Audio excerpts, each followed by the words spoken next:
Amazing. So sitting in upright, physically engaged. So also, I have you doing a lot of stretches this weekend because you'll be sitting there over for many hours. You know, we don't finish until 2 or 3 a.m. in most mornings. And I forgot to tell you that, by the way, that sleep is overrated. Did someone forget to mention that to you? So you're going to be sitting some long sessions, but you're going to have it fun to keep you physically engaged. It's also part of training for your life, because when we look at it after lunch is what determines how you feel. We're going to break that down as a science, and we're going to teach you some simple strategies as we go throughout this weekend. So the learning doesn't start, and the application of this knowledge doesn't start after the 4 days. It starts now. And when I'm sitting in seminars, I love to learn. What I do is when I'm taking notes, I usually have a BlackBerry, so I'm writing the notes straight away, and while I'm in the seminar, I'm actually getting them actions to my team, etc., whatever. Do this, I come up with ideas. So I'm actioning it straight away. I'm not waiting to next week I'm going to do this. I'm actually getting it into action or planning or scheduling there and then when I'm going to do it. So it becomes, you get good at doing things, good at making progress, okay? So I'm going to challenge you to physically engage. I'm also going to challenge you to consider this, that a percentage of the profits you make from the education you're learning with 21st century, the financial strategies, etc., would you be willing to consider giving 10% of the profits you make in the future to me? Raise your hand if you're okay with that. Okay, motion carried. We're going to hand out the legal documents. No, not to me, I'm just kidding. But give it to a worthwhile cause, whether you have a charity or something that you believe in, other things you want to make a difference with. The concept of giving is a very important part of creating wealth, but it's also you get more joy out of the giving than you will about just creating the wealth for yourself. Is that true? Okay. You'll also tap into a higher energy field, a higher energy source of giving. Taps gives you more reason to do something. When you're doing it for a higher purpose, then it's like the world will work with you. The universe will be on your side. If you're doing something just for self-interest, why should the universe help you? Because it's not adding value. Make sense? The 2 keys to creating wealth is, jot this down, is one, you must add value. In anything you do, you must add value. If it doesn't add value to society and you're making money, then there's going to be some ethical challenges and you're not going to feel good about it. And it's going to deplete your energy. If you rob a bank and get $1 million, it's one way to get $1 million. You're going to feel pretty good about that $1 million. So you go, I'm so proud of this $1 million, can't wait to tell my parents how I made it. I really put a lot of effort into this, I deserve it. I'm going to change the world with this $1 million. I feel great. Is that likely to happen? No, because if people don't have a good feeling about the money they make, guess what they do with the money? They blow it. Easy come, easy go. They blow it because money is an energy. A lot of people are like, I just want to win lotto. Wouldn't that be great? No. See the misperceptions in society? Most people live to they want to one day win lotto. They live in a rich country and they think the only way they're going to get rich is win lotto. Is that absurd? But they focus on that and that's their goal. And they think winning lotto would give them all their dreams. The reality is winning lotto for most people destroys their life. It makes their life worse than what it is. 3 to 7 years, they're usually financially worse off. Because they win lotto, do they feel they deserve it, yes or no? Generally, no. Then they haven't developed the emotional muscles and the financial intelligence to make that money, so how are they going to manage to keep it?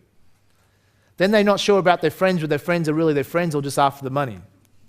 They start to become paranoid. They start to withdraw, and they usually stuff their life up. For me, if I won lotto, it would mean nothing to me. Does it make sense? One, if I want an extra $1 million, I'll just go out with an idea and make an extra $1 million. Because it has no meaning. $1 million to win is really pointless when you can create it. If you can go out and create it, you have the certainty you can do it again and again. And also, if you're doing it in a way that adds value to society, you'll feel good about it. Make sense?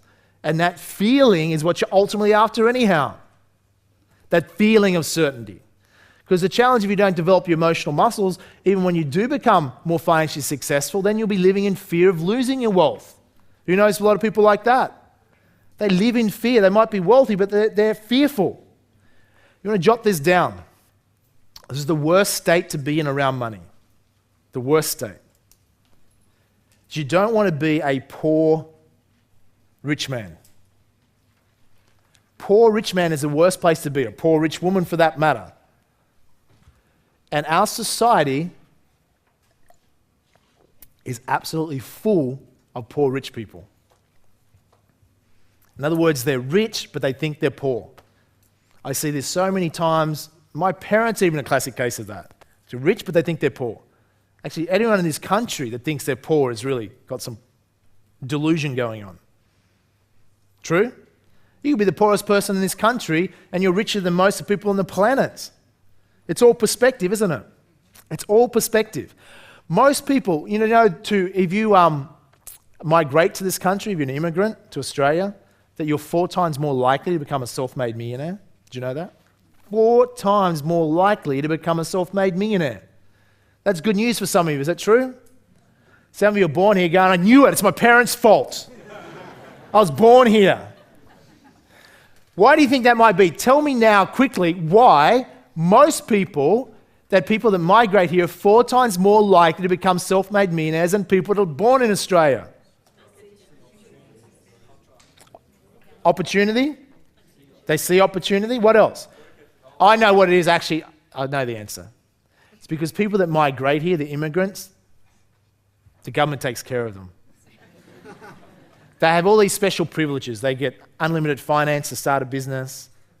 It doesn't matter they don't speak English, no one judges them. They're made feel welcome. They fit in and assimilate very easily. They're giving all the privileges. Is that why? It's not, is it? Most of them, a lot of them don't even speak English when they come. And don't even 50 years later, but it doesn't matter. But they often don't speak English. They often have left all their wealth behind, even though they come from reasonably wealth in the past. They often don't have the family support or contacts in the beginning. And they have all the disadvantages. Despite that, they still outperform financially. And they kick ass over people that are born here. So we've had some answers. What else? Why else is it that way? They recognize opportunity. They what? They take action. Would they have to have a different psychology? Think about it. They've left everything behind and moving to a whole new country. Would they have to have a certain psychology to face their fear to do that? Absolutely. They have to have a certain, because most people won't do that. Most people don't leave, where I grew up in a small country town, a lot of my mates that went to school still live there. It's a little pond, safe, secure. Just step out of that. When you grow up in a small country town and leave town, it's like a big thing. It's scary. But when you leave, you never want to go back other than to visit because you've gone into a bigger pond. But most people won't do that. In life, they're just locked in. They won't move away. They won't face they break through their comfort zone. So as a reader, they will be willing to have a certain psychology. But the answer before that I was after, someone said, is contrast. Is it true? Humans need contrast, and they recognize contrast. Because if you live and born in a rich country, but what if you don't know it's a rich country? What if you don't know what rich and poor is? What if that you're in a rich country and you just think you live in a normal country and you don't realize it's rich, you just think it's normal? Could that be possible in Australia? You think Australians could be born and not realize they're one of the luckiest people on the planet? They live in the top minute % of the world that lives in this sort of way and not realize how rich they are. Is that possible, yes or no? Yeah. Why? Because they have no contrast. How do you know what rich is until you see poor? If you never see poor, you don't know what rich is, because you could be rich and just see that as normal. Something to think about. And the challenge is for most, because if you go and see the black orphan kids in school in Cape Town, ironically, they think they're rich. They're happy.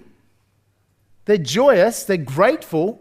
They are so grateful, that if they have a pen or pencil and a piece of paper at school, they feel like they're the richest kids on the planet. If you ever go to South Africa or even South America, to some of these countries, you just take some pens or pencils, they'll think you're God. Because they're like, they can write. They are so grateful for the smallest thing. Yet, if you gave a pen or pencil as a Christmas present to an Australian kid, who's willing to test that? You imagine the response you're going to get? See, the more and more you get in life, the harder and harder it is to be grateful for the little things. True? And we have excess, it gets harder and harder. Sir John Templeton, who was like the Warren Buffett of the last century, he made his money out of just after the Great Depression, buying penny stocks, become the most successful investor in that generation. He was interviewed and asked, what's the key to becoming a billionaire? So everyone's ready for the hot tip, which stock they should buy. And he said, you know what? The key is this. If people want to become billionaires, not even they just want to become rich and live a happy life, he said what they should do is every morning wake up and focus on 5 things they're grateful for. Just 5 things they're grateful for. He said you can have all the wealth in the world, but you lose perspective and gratitude for what you have, you lose your wealth. You don't have wealth. He said it doesn't matter if you have no money or nothing. If you can wake up and focus on 5 things you're grateful for and focus on that, then you have true wealth. Because wealth is always a state of mind and it's a perception of reality. It's the way you perceive the world. And that was one of the most valuable lessons I've ever learned. And to this day, not every morning, but most mornings, I'll say to my partner, what's 5 things we're grateful for? Walk down to the beach and she'll share 5 things she's grateful for. Usually is me. I've NLP'd her well, trained her well. And then I share the 5 things I'm grateful for, which is all these different things. Okay. Just kidding. But 5 things. So in other words, even if you're having a bad day, who's ever started off, had a bad day, and by lunchtime you're pissed off, you're having a shit day, and you go, how did I end up this way? How did it start? You can't even remember what pissed you off. Someone cut you off driving the car and led to this, and you were grumpy. What we're to watch is so many negative anchors that can upset us.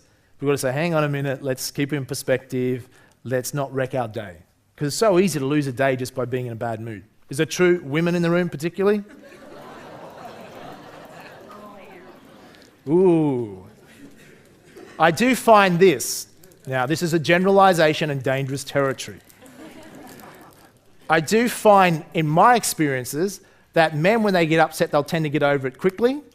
Women will tend to brood for a while. And you won't have a freaking clue why they're upset. And that pisses them off even more. You ask a woman, what's wrong? Nothing. You sure? Yeah, I'm fine. Does that mean they're fine? It means, hey, guys, you should freaking well know exactly what's wrong. If you don't, your ass is going to be busted. Is it true? So there's a difference in the way that we perceive things. But some people are able to get over things quickly. Others let it brood and can waste a day or 2 or 3 before they calm back down. You want to be aware of that.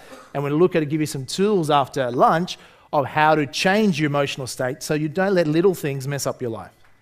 Because really it's all about, maximizing your life. And you're lucky in this country and New Zealand, etc., that we have a great capacity to be very happy in life if we focus on the things that really make us happy.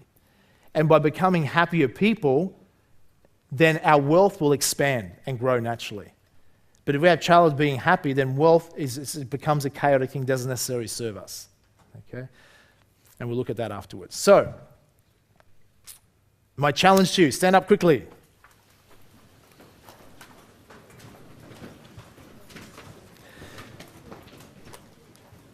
So, my challenge is for you to play full out this weekend. Think about this as 4 days to transform your life. It's 4 days to work on your life, make your life the best you can be.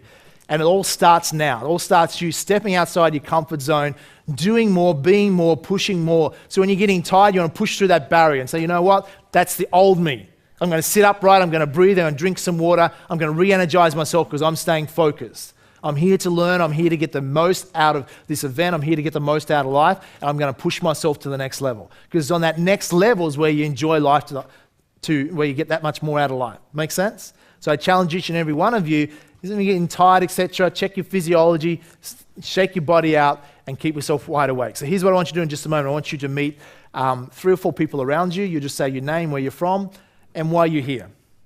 And some of you go, Jamie, I'm not really sure why I'm here. I was dragged here and I don't know what the hell what the hell is going on? Can someone tell me what this is? So if you're dragged here, well, you're here now, you're here for a reason. Okay? So in other words, why are you here? Why are you here? What's the most important thing you want to learn this weekend? And if you've already had some success, you've already been studying the home studying, been out there doing some things, maybe just share what you've done so far. Okay? So your name, where you're from, why you're here, and what you've done so far. Okay, go for it. Meet 3 or 4 other people, quickly. I just want to give a quick moment to hear from a couple of people who would maybe like to share and tell me why you're here. I'm just curious why you're here. And or if you've already started with some strategies, what have you been up to? Any successes you may have had, or if you already started. But just quickly share. Who wants to share why you're here? Just put your hand up and we'll have a microphone brought to you. Who wants to share before I start picking volunteers? Okay, let's start over here, gentleman in the white shirt. And while we're waiting for him to share, I just also want to welcome in all the people that are sitting at home that will be watching this event from the comfort of their TV.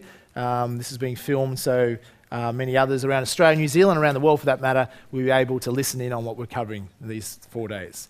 So, tell me, why are you here? Spend a lot of time in technical support in the mines. Uh-huh. So, work a lot of weekends, nights. Doesn't really interest me. So, I just want to put some strategies and some plans together. Quit work first quarter next year. Wow, so you want to obviously change careers, move maybe more into investing. Yep. Okay, so do you think he's pretty clear about what he wants, yes or no? He seems very clear. He sets some goals. Then over this weekend, he's got to look at, are those goals realistic, build his plan around that, what's his strategy or strategies he's going to use to go about doing that, and also maybe look at the psychology. Is he, you look at yourself and say, are you someone that takes action, or can you improve in that area? Has he had any cases where he maybe procrastinates? What's holding him back? What's his fear? And he can look at that, and obviously he already seems pretty motivated. Is that true? Yeah, who would say he seems pretty motivated? I would say he looks congruent. He's committed, he seems motivated and already driven, and no doubt after this weekend he's probably going to be even more driven to make things happen sooner rather than later. Is it true? Yep. So welcome along, it's great to have you along. Give me a hand. Who else wants to share? Who else wants to share? Anyone over this side? Let's go down to the lady in purple at the front here. It's me. Yeah. Great. Hi everyone, my name's Holly from the Gold Coast. Hi, Holly. I'm 23 and I became a home study member a year ago, and I've just come to refresh and listen again. I actually left school at 16 and never been one for a 9-to-5 job, kind of graded, Y generation. But my thing is, I didn't do a lot of jobs 9 to 5, but I did go into a lawn business and I now own my own business, which is great. Similar story to you, 150 in debt, but that's okay. Got to get out of it, work like in a good sense, getting into some of the share investments, hopefully getting into the property over the next 6 months or so. So that's all great. But what I'm actually really passionate about is hopefully teaching, because I'm 23, and if I knew this when I was 18, would have been a lot better. So I'm trying to, any of my peer groups, or if I can get into younger groups of people, trying to educate them and get them. That's why the Youth Summit, I just want to thank you, Jamie. It's fantastic because I've got 15 or 16 kids coming to that this Monday. Wow. And it was just perfect timing. So thank you. Give her a hand. So those who aren't aware, on Monday in the room next door here, we're doing a youth summit for teenagers and parents. So if you've got any teenagers out there, you want to drag them along, it's a free event for teenagers, and parents can go to that, and that'll be next door Monday morning. It starts about 9:15, I think. So that's great. So Generation Y is an interesting generation. Obviously, what's great about Generation Y is they have less fear. I remember even 15 years ago, my limiting belief was I was too young to be successful when I was 21 starting out in business. But these days with youth, they seem to have smashed through that belief system quite easily. Is that true? Most young people these days, because youth is actually... Yeah. There's some things we love about Generation Y, and there's some things they need to maybe change. But the youth have a very a great capacity, because in the past, if you wanted to seek wisdom, you'd go to your grandparents. Is that true? Your parents or your grandparents. Now, ironically, grandparents go to their grandchildren to figure out how to turn a computer on, what's email, what's Google, and it's almost reversed. When the young people have naturally grown up, so they have a lot of advantages. They have certainly new challenges. I mean, the credit crisis and the recession was probably a major challenge for Generation Y, because they didn't know what's a recession. They've always grown up in boom times. Actually, even Generation X, that's the first recession I've had to go through in my working career, because the last one 18 years ago would have been before, just when I was finishing school. So the different lessons that we have to learn. But what I admire about Generation Y is that their capacity, they don't have those limiting beliefs as much anymore, where the younger youth, really doesn't matter what age you are. There's so many success stories of young people achieving entrepreneurial success or success in many endeavors at a very young age. And the world with the internet and the way it's changed, there's even billionaires now. You look at the founder of Facebook, I don't know how old he is now, but he at 24, I think he became the world's youngest billionaire. So it's completely changed. There's tremendous opportunity. So it's great, and I appreciate your support for the Youth Summit. Anyone else want to share quickly? Yeah, we'll just go over here. Give him a big hand. Hi, I'm Alan. I've met Jamie a couple of times at different functions I've been to. So is this your second or third 4-day? This is actually my third 4-day. Wow, give me a hand for that. Now, that doesn't mean that Alan failed the first 2 times. He's been told to come back. Raise your hand if this is your second 4-day, second or third 4-day. Okay, wow, give all these people a hand, the revisitors.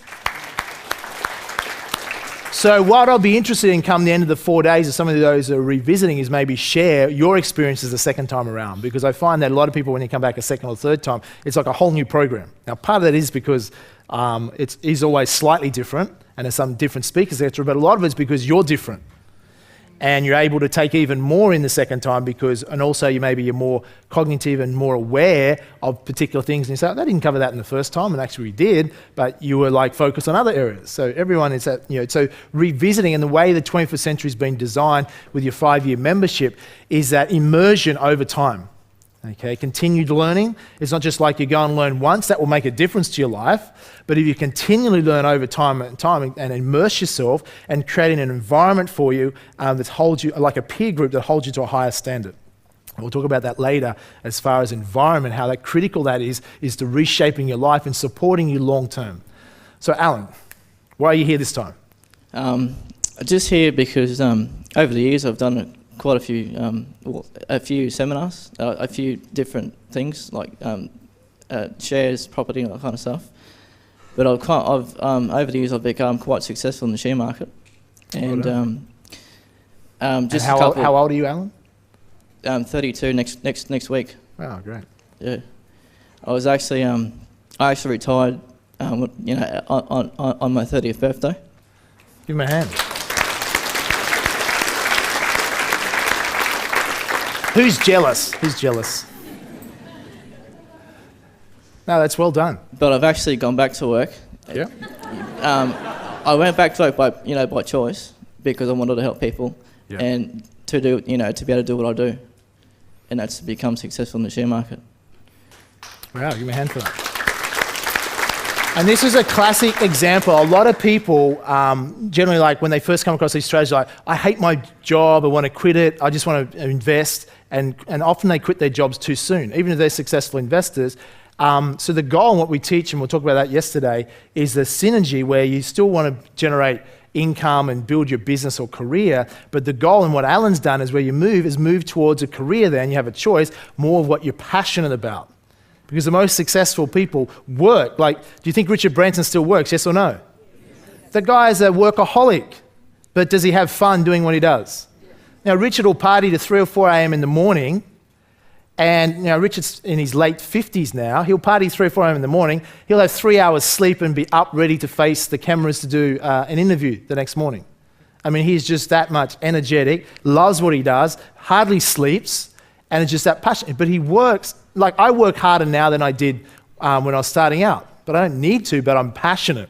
I want to work. I want to do things. So it's naturally different to when you have to wake up on a Monday morning and go off to a job you really don't want to be at. Yeah. That's great, Alan. So my next goal is to get into your peer group, so I can go and do all them extreme things with you guys. So you can come bike riding and break ribs too. Yeah. That's great. Give him a hand. Well, you want to jot this down. Proximity is power. If you want to learn off someone, or you want to, in other words, being in the environment. I've often used this as a strategy when sometimes I've been a bit of a matchmaker, setting people up with each other, and I've coached some guys. Proximity is power. If you want to date a girl, just get her in your environment, okay? Because if you're around someone, then there's a chance that something can happen, okay?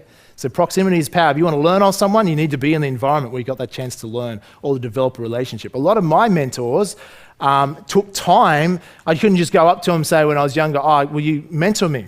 Well, that's one start, at least ask. But I had to develop a relationship. Over time, I was able to develop credibility and prove myself where I could actually learn and get access to some of their knowledge or opportunities. So. Okay, so here's what I want you to do.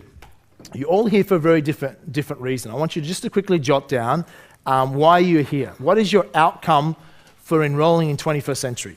Now, you might have many of the outcomes. What's something you'd specifically, what's a specific outcome? You might say when you first enroll, my goal is purely, I just want to make, if I can learn how to make $5,000 a month share renting, then that would free up some of my time so I could do some other things, and that would be a goal. So that might be an example of a defined goal.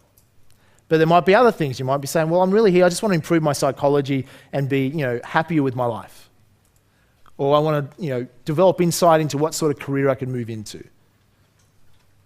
It's a whole range of different things, but what is your outcome? It's clear in life. You need to know what you're after in order to get it. Okay? Some of you are very clear about what you want. Some of you are well on the track, well down the road of achieving a lot more things. Others of you are just starting out.